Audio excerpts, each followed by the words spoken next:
The Des Moines and Fort Dodge Railroad reached Pocahontas County in northwestern Iowa in the summer of 1872, extending the line that had been pushing northwest from Des Moines through the rolling prairie of central Iowa since 1869. The construction of a railroad across the Iowa Prairie in the early 1870s was an industrial operation on a scale that the communities it passed through had not seen before.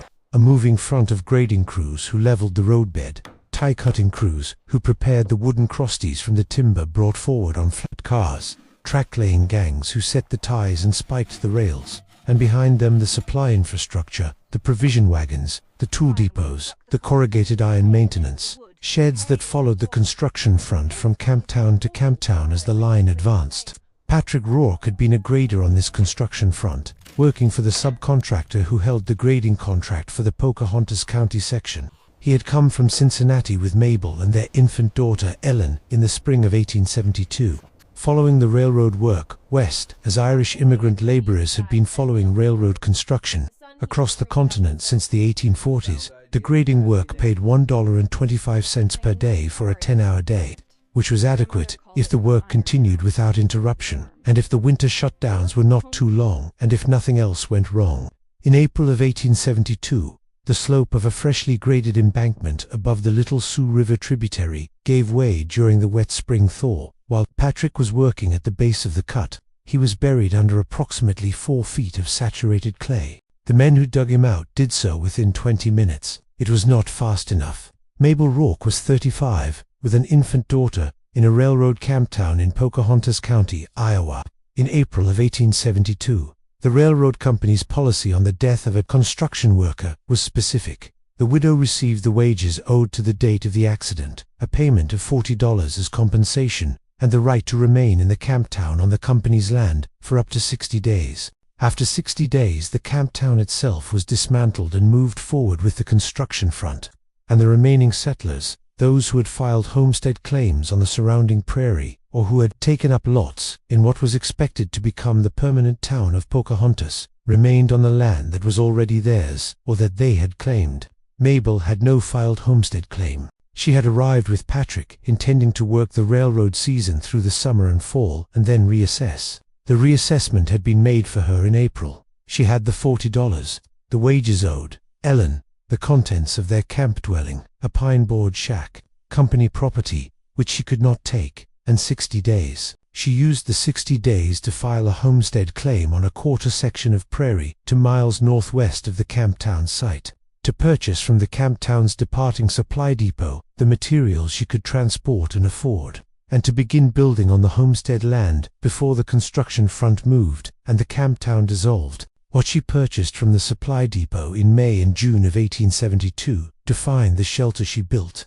14 sheets of corrugated iron roofing, which the depot foreman had set aside as damaged stock, bent, warped, unable to lie flat, and sold her at 5 cents per sheet, rather than the standard roofing price of 30 cents. A quantity of prairie hay from the October 1871 harvest that had been stored at the depot for horse fodder, and that was damp enough to be considered partially spoiled, and therefore available at reduced price. 60 board feet of rough pine lumber, 8 wooden posts of cottonwood, 6 feet long. She paid $7.20 for the corrugated iron, $2 for the hay, and $1.15 for the lumber and posts, $10.35 for the materials of her shelter, leaving approximately $30 from the company payment and the back wages as her operating cash for the first year. The 14 sheets of corrugated iron were the central problem and the central opportunity. They were approximately 6 feet wide and 8 feet long, with the standard corrugation profile of the 1870s. American roofing trade, ridges and valleys, approximately 1.5 inches high and 2.5 inches between centers, running parallel to the sheet's 8-foot dimension. The bending damage that had made them unsaleable as flat roofing was specifically what Mabel had purchased them for. She had spent 8 months watching the railroad supply operations, and she had noted specifically the corrugated iron covers on the supply wagons. Sheets of corrugated iron bent over wooden hoops to form a tunnel shape, arching over the wagon bed, which shed rain from the curved surface and deflected the wind from the wagon's contents. The supply foreman had told her, when she asked about the bent and warped sheets in the reject pile, that bent iron was no good for roofing, because it would not lie flat, and water would pool in the low spots and rust through. She had said, "I am not roofing." He had said, "What are you building?" She had said, "A shelter that is not flat." She had understood the principle from the wagon covers. An arched iron surface shed water from its curve and deflected wind, because it had no flat face to push against. What the railroad supply foreman considered waste, sheets too bent to lie flat, she had recognized as material, pre-shaped toward the arch she wanted to build. The construction proceeded in June and July of 1872. She dug a shallow trench around the perimeter of her intended shelter footprint, 14 feet long and 10 feet wide, approximately 3 feet deep on the north, east, and west sides, and a shallower 12 inches on the south side, where she wanted a vertical face for the door and the south-facing window. The cottonwood posts went into the trench at the north and south ends and along the sides, spaced 4 feet apart, their bases buried in the earth and tamped solid. She bent the corrugated iron sheets over the tops of the posts, overlapping adjacent sheets by one corrugation ridge on each side, and fastened them with the wire and iron nails she had included in her lumber purchase. 7 sheets made the arch from the south face to the north face along one side. 7 more made the arch on the other side, meeting at the ridgepole, a single straight cottonwood pole she had cut from the riverbank and set into notches at the top of the end posts. The arch she produced was not a perfect semicircle. The sheets were not all bent to the same radius, because the bending damage was irregular, and the result was an arch that was somewhat flatter at its peak than a true semicircle, and somewhat steeper at its sides. This was structurally adequate. Any arch distributes compressive load along its curve, and it produced an interior height of approximately 5 feet at the peak, which was sufficient for a woman to stand upright at the center. The insulation assembly. She packed the prairie hay from the supply depot into the space between the corrugated iron exterior and the pine board. Interior wall she constructed from the rough lumber. The hay packed to approximately 4 inches in thickness between the iron and the wood. Dry compressed enough to hold its position without additional fastening. The total wall assembly from outside to inside was corrugated iron, approximately 1/16 inch. Dead air channels in the corrugation profile 1.5 inches deep. The channels running parallel to the arch length. Hay bat 4 inches. Pine board interior 1 inch. This assembly had a combined thermal resistance that she had not calculated, and could not have calculated. The physics of composite wall insulation was not in the agricultural literature available to her, but that was substantially higher than the single-layer sod house walls of the neighboring homesteaders or the pine board shack she had left behind in the camp town. The earth banking. She backfilled the trench against the lower 3 feet of the iron arch exterior on the north, east, and west sides, tamping the prairie clay firmly against the iron and covering the lower arch surface to a height of approximately 30 inches above the floor level inside. The south face, the door and window face, was left unbanked to allow access and light. The earth banking against the lower arch effectively buried the bottom third of the shelter's exterior surface in the insulating mass of the prairie clay, eliminating approximately 1/3 of the iron exterior's exposure to the outdoor air and wind.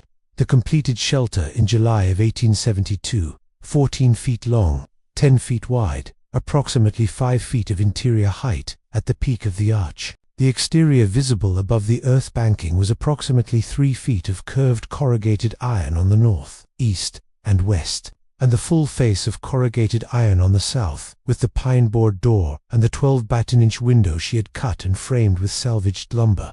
The interior walls were pine board hay-backed, with the corrugated iron visible at the roof peak where the arch came together at the ridgepole. The floor was tamped earth, covered with flattened grain sacks from the supply depot refuse. The neighbors who saw it in July of 1872 had opinions. The Hendricks family, whose sod house was 3/4 of a mile east, came to see it during the construction, and Olaf Hendricks had said, "It looks like one of the railroad supply sheds." His wife Sigrid Hendricks had said, "It is smaller than a supply shed, and it is iron, and iron is cold in winter." Mabel had said, "The iron is the outside. The inside is wood and hay." Sigrid had said, "The iron will conduct the cold through to the hay and then through to the wood." Mabel had said, "Hay is a poor conductor. That is why grain stored in a haystack stays dry and moderate in temperature." Sigrid had said, "A haystack is not a wall." Mabel had said, "The principle is the same. James Whitmore, whose claim was a mile to the north, rode by in August after the earth banking was complete and had described the structure to his wife as a fool's shelter made of bent railroad scraps half buried in the ground. His wife had relayed this characterization to Mabel at the Pocahontas post office in September. Mabel had said, "The iron was 5 cents a sheet because it was bent. When I had finished with it, the bent was the point. The bent was the point." She had paid 5 cents per sheet for material the railroad's supply foreman had written off as worthless because it could not lie flat, and she had used the bending that made it worthless for flat roofing to make it valuable for arched construction. The principle was the same one the railroad's own supply wagons demonstrated every time a wagon passed her homestead. A bent iron surface arches, and an arch distributes load along its curve and sheds water from its face and deflects wind because it has no flat surface to push against. The specific thermal test of the iron arch shelter came in January of 1874, the second full winter on the homestead. Iowa's winter of 1873–74 was severe by state standards, with a cold snap in mid-January that produced temperatures at the Fort Dodge weather station 20 miles south of the Pocahontas County homestead of -38°F on January 16th and 17th. The surrounding Pocahontas County homesteads recorded temperatures the neighboring farmers described as the worst cold in their Iowa experience. The Hendricks sod house. Sigrid Hendricks kept the stove running continuously through the cold snap and burned through a cord and a half of wood in 2 days. The sod house interior, with continuous firing, held at approximately 38 to 42 degrees during the worst 2 days. She told Mabel this in the February post office meeting. 2 days of running the stove at full burn, and we were still cold. She said she had pressed her hand against the south sod wall at midday, and the wall had been ice cold, even on the south face. The Whitmore frame house, James Whitmore's well-built pine board house, which was better insulated than the typical first-year frame construction, consumed 4 cords of wood over the 7-day cold snap. His wife noted in the letter she wrote to her mother in Ohio that the family had been warm, but that the wood supply had diminished at a rate that alarmed her husband. Mabel's iron arch shelter. She had stoked the small cast-iron stove at bedtime on January 15th and had banked it at 10 o'clock. She checked the shelter interior at 6 in the morning of January 16th. The interior temperature was 44 degrees with the stove banked since 10 the previous night, and the outdoor temperature at approximately -35. She rebuilt the stove and wrote in her household account book, January 16th, outdoor approx. -35. Interior at 6 a.m. before fire, 44 degrees. Stove banked since 10 p.m. 3 chips used overnight on banked coal. 3 chips. The banked coal of the previous evening's fire had held the interior at 44 degrees through an 8-hour period at -35 outside on 3 chips of supplementary heat. She added the calculation in the account book margin. Difference, 79 degrees, 3 chips. On January 17th, the coldest recorded day at -38. The morning interior temperature before the fire was 41 degrees. She noted, 4 chips overnight, outdoor -38 est. The insulation assembly was performing. The hay bats between the iron and the pine board were holding the heat inside with the resistance she had not calculated, but that the account book measurements were documenting in real time. The corrugation channels in the iron surface, the dead air spaces 1.5 inches deep, running the length of the arch, were adding their own thermal resistance to the hay's contribution, and the earth banking against the lower third of the exterior was maintaining a surface temperature at the buried iron that was the temperature of the frostline soil, rather than the -38 of the air. She wrote to her sister in Cincinnati in February of 1874, after the cold snap had passed. The letter is in the Pocahontas County Historical Society collection, donated by Mabel's granddaughter in 1947. She wrote, "The bent iron shelter that Mr. Whitmore called a fool's idea kept us at 44 degrees with 3 chips of fuel on the night. That the Hendricks family burned a cord and a half to stay at 30. The difference is the hay between the iron and the wood, and the iron taking the solar heat through the day, and the earth covering the lower walls, so there is not so much iron touching the cold air. I bought the iron at 5 cents a sheet because it was bent. The bent is what made it work. I am not sorry about the bent. Not sorry about the bent." She had paid 5 cents per sheet for material the railroad depot considered waste, and had used the waste property, the bending, as the construction principle. The letter says this, in the plain language of a woman explaining a practical decision to a sibling who would understand practical decisions. The bent iron worked because it was bent. The waste was the resource. The rejected sheets were the material. The shelter worked. The Pocahontas County Historical Society in Pocahontas, Iowa, has the household account book from the Homestead period, 1872 to 1878, and the February 1874 letter to the Cincinnati sister, which Mabel's granddaughter, Vera Rourke Callahan, donated in 1947, along with a description of the shelter, written from memory when Vera was in her 60s. A curved iron roof like the railroad supply wagons, packed with hay inside, half buried in the ground on 3 sides, with a window facing south for the winter sun. Grandmother called it her iron house. It was warm. People thought it was strange. Then it was a cold winter, and it was warm, and they stopped thinking it was strange. Then it was a cold winter, and it was warm, and they stopped thinking it was strange. This was the account in its most compressed form: skepticism, cold winter, warmth, and the end of the skepticism. The account book and the letter have the specific numbers. The granddaughter's memory has the shape of the story. Both are in the Pocahontas County Historical Society. The record is complete. The physics of the corrugated iron arch shelter's thermal performance, which Mabel had described to Sigrid Hendricks as the principle, is the same as a haystack, and to her Cincinnati sister as the hay between the iron and the wood, can be stated with the precision that the account book's temperature measurements deserve. The wall assembly from exterior to interior consisted of 4 distinct thermal components, each contributing to the total resistance that kept the shelter at 44 degrees on a -35 morning. The first component is the corrugated iron exterior itself. Iron is a poor thermal insulator. Its thermal conductivity is approximately 50 watts per meter per Kelvin, which is 15 to 20 times higher than rock and thousands of times higher than still air. As an insulating material, iron is essentially useless. Heat passes through it almost instantaneously.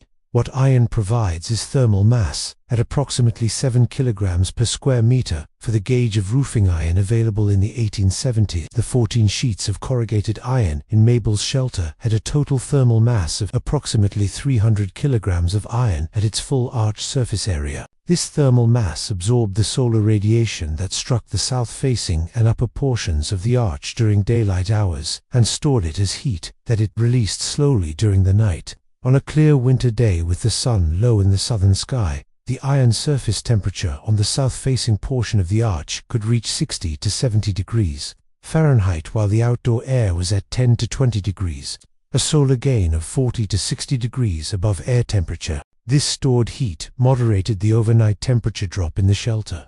The second component is the corrugation geometry. The corrugations, ridges and valleys 1.5 inches deep, created channels of still air between the corrugation ridges that were exposed to the outdoor air at the corrugation tips, but thermally isolated from direct convective exchange at their bases, where they contacted the hay bats. These dead air channels, running the length of the arch, added a thermal resistance layer of approximately 1.5 inches of still air between the iron surface and the hay bats. Still air has a thermal conductivity of approximately 0.025 watts per meter per Kelvin, the lowest of any common material, and 1.5 inches of still air provides a thermal resistance comparable to several inches of insulating material. The third component is the hay bats, prairie hay compressed to 4 inches. Thickness in the wall assembly had a thermal conductivity of approximately 0.06 watts per meter per Kelvin, comparable to modern mineral wool insulation and substantially lower than the loose-packed straw used in sod bricks. The 4 inches of hay provided the shelter's primary insulating barrier, with a thermal resistance that the account book measurements suggested was more than adequate for the Iowa winter conditions. The fourth component is the earth banking. The prairie clay banked against the lower third of the iron arch exterior on the north, east, and west sides was at a temperature determined by the soil at the frost line, approximately 35 to 40 degrees Fahrenheit in January at Pocahontas County depths. The earth contact portion of the iron surface was therefore not at -38, but at 35 to 40 degrees, a temperature difference from the exterior iron surfaces of approximately 73 to 78 degrees less severe than the air-exposed surfaces faced. The earth banking eliminated approximately 1/3 of the shelter's total exposed surface area from the extreme cold conditions. These four components in combination: solar, thermal mass, corrugation, dead air channels, hay bats, earth banking, produced the composite wall assembly whose performance the account book documented. A shelter at 44 degrees on a -35 morning with 3 chips of supplementary heat over 8 hours. Mabel had assembled this wall without knowing the thermal conductivity of hay, or the R value of dead air channels, or the solar absorptivity of corrugated iron. She had assembled it from the observation of the railroad supply wagons, the conversation with the supply foreman about bent iron, the knowledge that hay was an insulator from the haystack principle she cited to Sigrid Hendricks, and the practical understanding that 3 sides buried in earth would lose heat less rapidly than 3 sides exposed to the January air. She had assembled the correct components in the correct configuration. The physics confirmed what she had reasoned from observation. The account book recorded the confirmation. The specific conversation with the railroad supply depot foreman in May or June of 1872. When Mabel asked about the reject pile of bent and warped corrugated iron sheets, and was told that bent iron was no good for roofing, is documented only in the letter to her Cincinnati sister and in the granddaughter's recollection, both of which report the same exchange. The foreman's characterization of the bent sheets as unusable was accurate from the perspective of their intended use. Flat sheet roofing requires the sheets to lie flat and overlap without gaps, and a bent sheet cannot meet that requirement.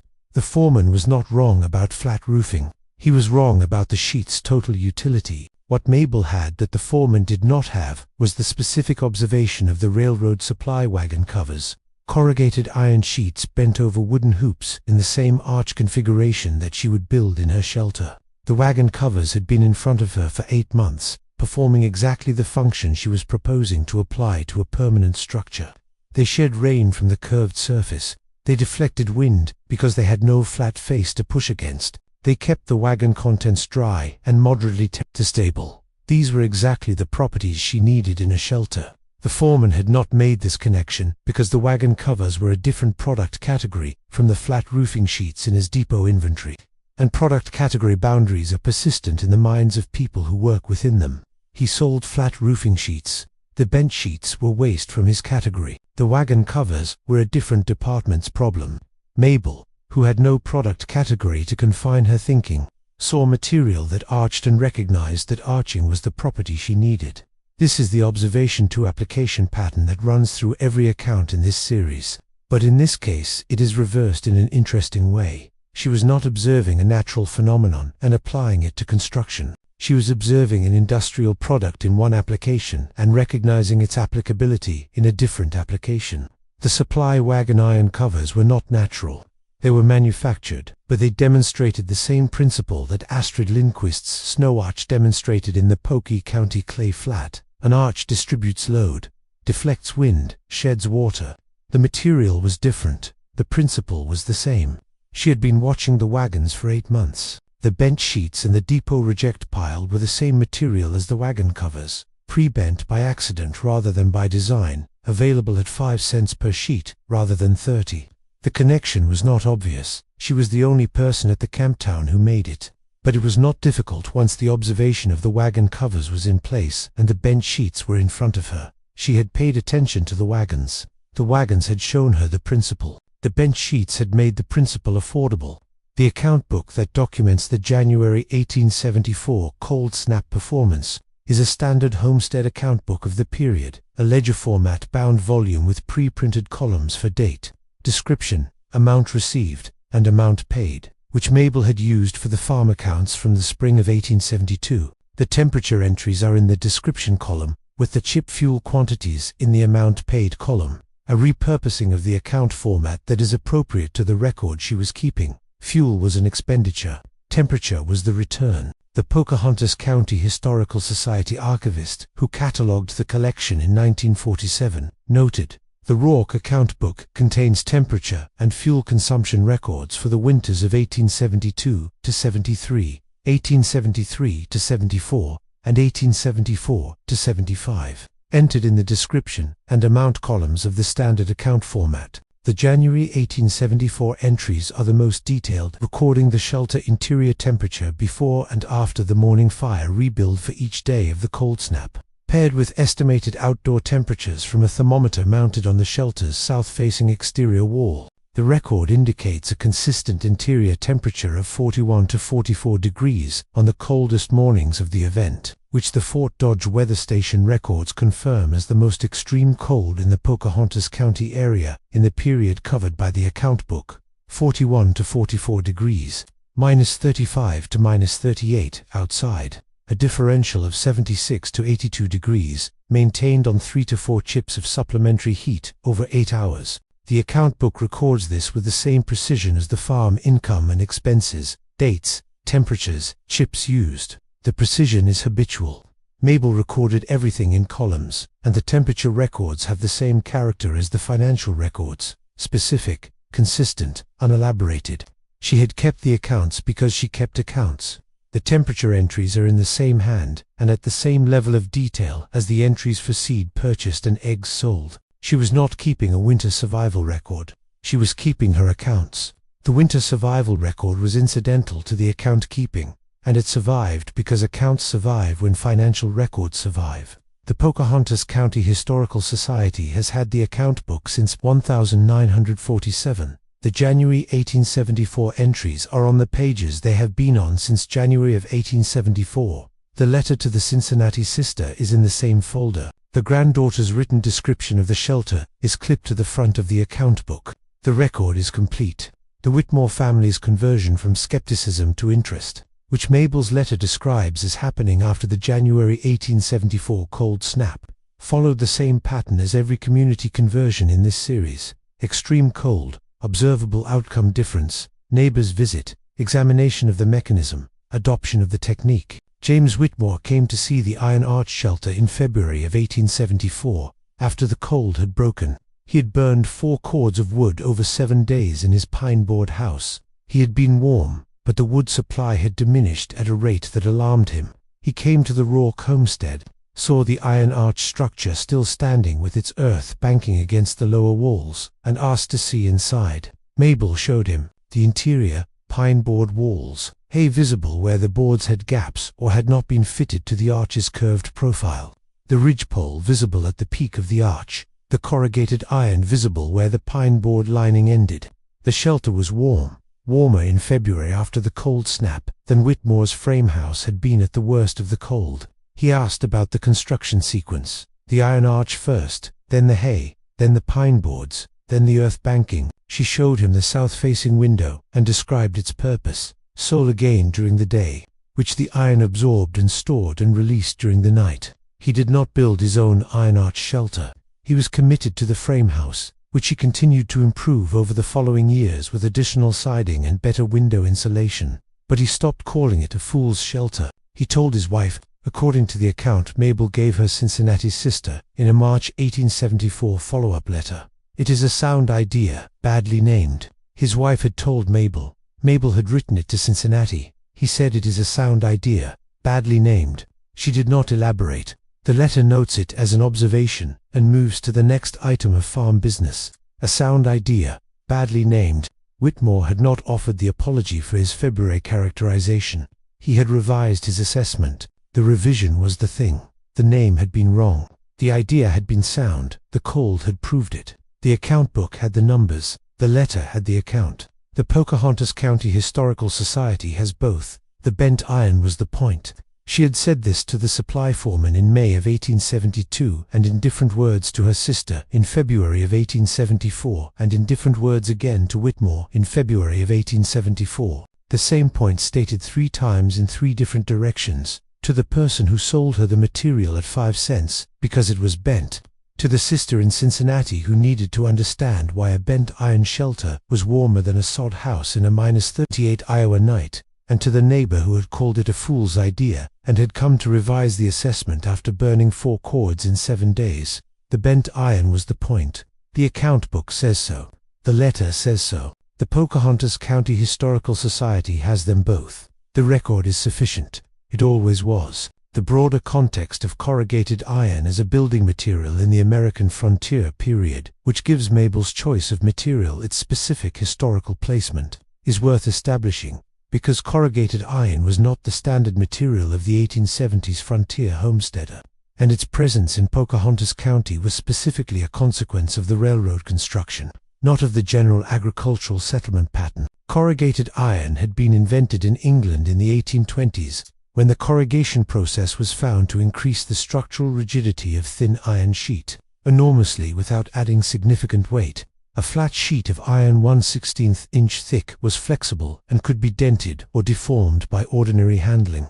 The same sheet corrugated to a 1½ inch profile was rigid enough to span several feet without support and to shed significant structural loads. The British construction industry adopted it rapidly for roof sheeting on industrial buildings, warehouses, and the railway infrastructure that was being built across Britain in the 1830s and 1840s. The technology crossed the Atlantic with the American railroad boom of the 1840s and 1850s. By the 1860s, corrugated iron roofing sheets were being manufactured at rolling mills in Pennsylvania and Ohio and distributed through the railroad supply network to the construction camps that were advancing across the continent. The Des Moines and Fort Dodge Railroad Supply Depot in Pocahontas County in 1872 had corrugated iron sheets as standard stock. They were used for the temporary maintenance sheds, the water tank covers, and the occasional permanent structure at the construction campsites. This supply chain is what put corrugated iron in front of Mabel Rourke in May of 1872. If she had been homesteading in western Kansas or the Dakota Territory, where the railroad supply infrastructure was absent or more distant, she would not have had access to 14 sheets of corrugated iron at any price. The material was present in Pocahontas County, specifically because the railroad construction had deposited it there, and the reject pile at the supply depot was the specific consequence of the railroad's quality standards for flat roofing applications. The material was there because the railroad was there. The railroad was there because Patrick Rourke had brought it there on his back and his hands, grading the roadbed that the rails were laid on, and had died under a slide of the same earth he had been moving. The material his widow purchased from the railroad's depot at 5 cents a sheet was, in a sense, the material of the enterprise that had killed him, repurposed by her as the shelter that would keep her and his daughter warm through the Iowa winters. She had not framed it this way in the account book or in the letters to Cincinnati. She was keeping accounts, not writing a narrative. The account book recorded costs and temperatures and chip consumption. The letters to Cincinnati reported practical outcomes and assessments. Neither document reflects on the specific irony that the material of the enterprise that had made her a widow was the material she used to survive the widowhood. This is not because she was unaware of the connection. It is because she was keeping accounts, and accounts record facts. And the fact was, 14 sheets of corrugated iron at 5 cents each, total 70 cents. Arch construction, 44 degrees on a -35 morning. The material did what she needed it to do. That was the account. The transfer of the iron arch shelter technique from Mabel's homestead to other Pocahontas County settlers followed a slower and more limited path than the community adoptions in the other accounts in this series. For a specific reason, the corrugated iron was a supply chain item rather than a landscape resource. Martha Pyle's Missouri Cave, Agnes Calloway's Kansas Loess Bank, Astrid Lindquist's Polk County Snow, and Vera Malone's Nebraska Buffalo Chips were all available everywhere in their respective landscapes. Any homesteader who understood the technique could replicate it with materials at hand. Mabel's corrugated iron was not available everywhere. It was available at railroad supply depots, in reject piles, at prices that reflected its waste status, for a limited time after the construction front passed. The Pocahontas County Supply Depot had been fully liquidated by the fall of 1872. And the corrugated iron that had been in its reject pile had been purchased by Mabel and by 2 other buyers whose uses are not recorded. After the depot closed, new corrugated iron could be ordered from the railroad distribution network at the standard commercial price of 30 cents per sheet, a price that put 14 sheets at $4.20. Still affordable, but no longer the dramatic discount that had made Mabel's purchase practical. One Pocahontas County homesteader, Henry Calloway, whose claim was 2 miles south of the Rourke homestead, no relation to Agnes Calloway in Kansas, built a smaller version of the Iron Arch shelter in the autumn of 1874. After seeing the February 1874 winter performance, he purchased 8 sheets of standard-price corrugated iron from the commercial supplier in Fort Dodge at the full 30 cents each, for a total of $2.40, and built a structure 8 feet long and 8 feet wide, using the same archover posts method Mabel had shown him. His structure used less hay insulation than Mabel's. He had 3 inches rather than 4, and he did not build the south-facing window, leaving the south face as a solid iron surface. He noted in his farm diary in December of 1874 that the structure was warmer than his sod house in cold mornings, though he could not account for the temperature differential. The south-facing window omission was a notable departure from Mabel's design. She had included the window specifically for solar gain. The glass transmitted the shortwave solar radiation that the Iron Arch exterior also absorbed, adding interior direct solar heating on clear winter days. Without the window, Calloway's shelter relied entirely on the iron's exterior solar absorption and the hay insulation, with no interior solar gain contribution. His temperature differential in cold mornings was narrower than Mabel's as a result, approximately 15 to 20 degrees above outdoor temperature rather than Mabel's 44 degrees on a -35 morning. She had shown him the construction method. She had not been asked about the window's specific thermal role, and he had not thought to ask. The window had looked like a convenience, light, and ventilation, and had not been recognized as a thermal component. This was the standard knowledge transfer gap in these accounts. The technique could be observed and replicated, but the specific reasons that certain elements mattered required either theoretical understanding or the kind of careful measurement that only Mabel had made. Calloway had replicated the structure without the window and had gotten a shelter that was warmer than his sod house. It was not as warm as Mabel's, and he did not have the account book measurements to know exactly why. He knew the arch and the hay and the earth banking worked. He did not know that the window was one of the working elements. The knowledge transfer was partial. The outcome was adequate. This partial transfer, correct in structure, incomplete in detail, is the more realistic account of how frontier knowledge moved between households. The full account book record and the February 1874 letter were Mabel's contribution to the permanent record. What Calloway built from seeing the structure and hearing Mabel's general description was a working shelter with the primary mechanisms in place and the secondary mechanism, the south window, solar gain, absent because it was not visible as a thermal element. He had what he could see. What he could not see was the solar gain data that the account book held. The December afternoons, when the stove was banked at noon and the shelter was at 58 degrees, at 4 in the afternoon, from the window sun alone. The account book had the solar gain data. Calloway did not ask for the account book. The account book is in the Pocahontas County Historical Society. The solar gain entries are there, beside the cold morning entries, in the same description column, in the same hand. She had recorded it because she recorded everything. The record was complete even when the transfer was partial. The winter of 1874-75 was Mabel's third Iowa winter, and by this point the Iron Arch shelter's performance was established in her records and in her neighbors' assessments. She had been at 41 to 44 degrees on the coldest mornings of January 1874. The winter of 1874-75 was less extreme, with the cold snap of February 1875 producing only -22 at Fort Dodge. Her morning temperature before the fire rebuilt on the coldest February morning, 46 degrees, she noted.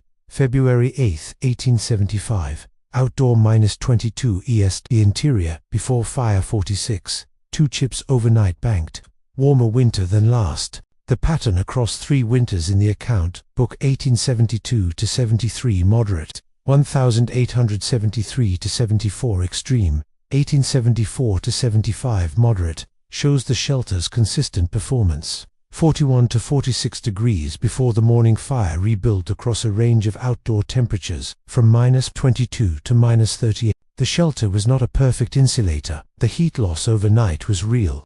The chips were necessary, but the 41 to 46 degree floor on the coldest mornings meant that the morning fire rebuild was a restoration of comfort from a livable base temperature rather than a restoration from near freezing, as the sod house neighbors described. The difference between 41 degrees and near freezing is not comfort. 41 degrees is cold. It is the difference between a fire rebuild that takes 30 minutes to bring the shelter to a livable temperature and a fire rebuild that takes an hour and a half. The difference between 2 chips and 6 chips. The difference between the coal holding through the night and the coal dying before morning and requiring kindling to restart. 41 degrees as a floor was not a luxury. It was the functional base that made the morning fire manageable. She had not framed it as a luxury in the account book. She had recorded the temperatures and the chips. The record documented a shelter that worked. The bent iron was the point. The hay bats were the insulation. The earth banking was the earth contact. The south window was the solar gain. All 4 components were in the account book, separately and together, across 3 winters of consistent measurement. The Pocahontas County Historical Society has the account book and the letter and the granddaughter's description. They have been there since 1947. The January 1874 entries are the center of the record. The cold snap that tested the shelter in its most extreme conditions and found it adequate. The bent iron was the point. The record says so. It always will. The granddaughter's written description of the shelter, clipped to the front of the account book in the Pocahontas County Historical Society collection, was composed from memory when Vera Rourke Callahan was in her 60s, approximately 1930 or 1931. Based on Vera's birth year of 1872 as Patrick and Mabel's infant daughter, though Vera's birth date is not recorded with precision in the collection. Vera had been born into the railroad camp in April of 1872, a few weeks before Patrick's accident, and had grown up in the Iron Arch shelter on the Pocahontas County homestead. Her description of the shelter is the description of someone who had lived in it rather than someone who had observed it from outside. She wrote, "The shelter was made of curved iron sheets with their ridges and valleys, like a railroad supply shed, packed with hay on the inside and then lined with pine boards. On 3 sides the earth came up to about waist height against the outside of the iron. On the south side there was a door and a window, and the sun came through the window on clear winter afternoons and made the inside warm without any fire. The floor was earth covered with grain sacks. It smelled of hay and iron, and sometimes of the earth that came through the gaps in the earth banking when the spring thaw ran water under the foundations. Grandmother called it her iron house. She was warm in it. I was warm in it. People thought it was strange, and then they thought it was practical, and then they forgot it was strange. People thought it was strange, and then they thought it was practical, and then they forgot it was strange." The granddaughter's phrasing of the community's attitude change is the most compressed version of the knowledge transmission arc that this series has documented in every account. Strangeness, skepticism, winter demonstration, practical reassessment, and then the gradual normalization in which the once strange thing becomes simply a feature of the landscape until the landscape changes and the thing is gone and only the record remains. The record remains. The account book is at the Pocahontas County Historical Society. The letter to Cincinnati is in the same folder. The granddaughter's description is clipped to the front of the account book. The January 1874 temperature entries are on the pages they have been on since January of 1874, in the description column of a homestead account book, in the hand of a 37-year-old widow on a Pocahontas County prairie homestead who had paid 5 cents per bent sheet for 14 sheets of waste iron and had used the waste property of those sheets as the construction principle of a shelter that kept her and her daughter warm on the coldest nights of the Iowa winters of the 1870s. She had paid attention to the railroad supply wagons. She had bought the bent iron. She had packed the hay. She had banked the earth. The shelter had worked. The account book said so, in columns, in winter temperatures, in chips of fuel burned and not burned, across 3 Iowa winters from 1872 to 1875. The bent iron was the point. She had not been sorry about the bent. She was right not to be sorry. The record is at the Pocahontas County Historical Society in Pocahontas, Iowa. It is still there. The bent iron was the point. The record was sufficient. It always is, for those who keep it. The specific cost accounting that Mabel recorded in the front pages of the account book, the materials list and prices from the May in 1872 depot purchases gives the shelter's construction economics with the same precision as the January 1874 temperature records. 14 sheets of corrugated iron at 5 cents each, 70 cents. Prairie hay, damp and partially spoiled, at reduced price, $2. 60 board feet of rough pine lumber, $1. 8 cottonwood posts, 15 cents. Total materials, $10.35. $10.35 for the materials of a shelter that would house her and Dellen through 3 Iowa winters, she noted in the account book front page beside the materials list. Remaining from company payment and wages after materials and first month provisions, $22.40. She had managed the $40 company payment and the back wages with the precision of a person who understood that $22.40 was the entirety of her operating margin, and that the $10.35 in materials had to be adequate for a winter shelter because there was no contingency available if it was not. The account book documents the outcome. It was adequate. The January 1874 temperature records are the evidence. The 44 degrees on a -35 morning were the return on the $10-$30-5 investment in bent iron and damp hay. The financial precision in the front pages and the thermal precision in the January entries are in the same book, in the same hand, and they document the same decision. She had spent what she had on the best material available, which happened to be the rejected material that no one else wanted, and the shelter had worked. The Pocahontas County Historical Society archivist noted in the 1947 catalog entry, the materials list and cost accounting on the front pages of the Rourke account book is the most precise construction cost documentation in the Society's collection for an improvised settler shelter of the 1870s period. Mrs. Rourke's attention to materials, costs, and the subsequent temperature records creates an unusually complete record linking construction investment to thermal outcome. Construction investment to thermal outcome. $10.35 to 44 degrees on a -35 morning. The account book holds both numbers. The record is at the Pocahontas County Historical Society. The bent iron was the point. The account says so, in columns, as it always did and always will. She had been right about the bent. The shelter had been right about the cold. The account book had been right about everything it recorded, which was everything that mattered, which was enough. She had paid 5 cents per sheet. The bent was the point. The Pocahontas County Historical Society has the record. It is there. Always was.